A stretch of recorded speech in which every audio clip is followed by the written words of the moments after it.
He spent decades turning stadiums into ballrooms, making millions dance to waltzes in an age of pop and rock.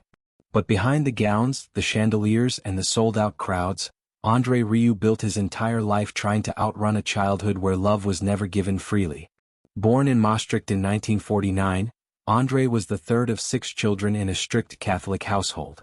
His father, also a conductor, ran the family like a rehearsal hall. Discipline everywhere, warmth nowhere. André later said plainly that his parents simply didn't love him much, and that it wasn't a feeling, just a fact. His mother cared only about grades and technique. Even being called an artist was treated as an insult in that house. At 5, something shifted. His first violin teacher showed him a kind of expression he'd never been allowed at home, and André fell for the freedom inside the music rather than the notes themselves. But that joy came at a cost. As a teenager drawn to waltzes and light classical pieces, he clashed hard with his father, who once snapped that he hadn't raised his son to play waltzes. The rupture became permanent around 1968, when André brought home Marjorie, the woman he loved. His mother told her to leave. That night, André walked out of his family's life for good, and his parents never once attended a performance, even after he became a global name. Music became the place where he finally felt seen.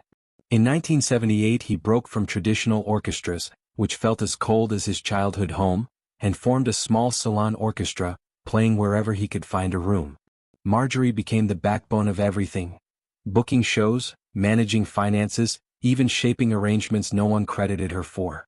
In 1987 he took the real gamble, the Johann Strauss Orchestra, built to move people rather than impress critics.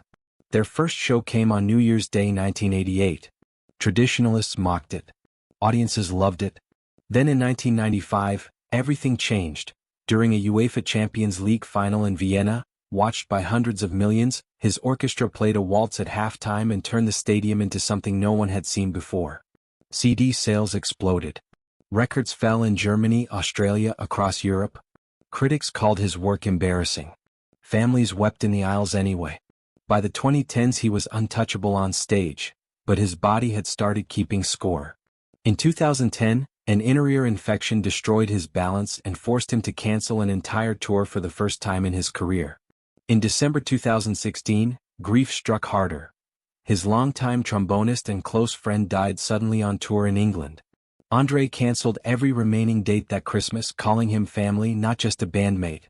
Still he kept going, performing sick, performing exhausted, refusing to disappoint the people who'd waited years for a seat.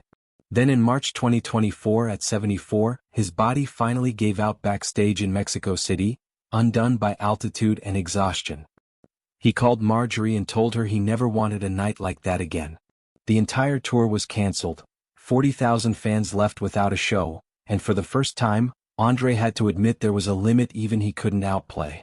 His son Pierre stepped in fully after that, ending the transcontinental touring and keeping his father close to home. Then came the pandemic, tours frozen, income gone, and André quietly paying every member of his staff out of his own savings, at one point nearly selling his beloved Stradivarius just to keep his people afloat. Now 76, living in a centuries-old castle in Maastricht with Marjorie, watching his granddaughter Daisy find her own way to the piano, André plays with none of the old hunger to prove anything. His 2025 Maastricht concert series may be his last major stage. If it is, there won't be a dramatic farewell, just the sound of a waltz, given exactly the way he's always given everything, quietly and completely. If André Rieu's music has ever meant something to you, tell us in the comments. And subscribe, there are more stories like his still to tell.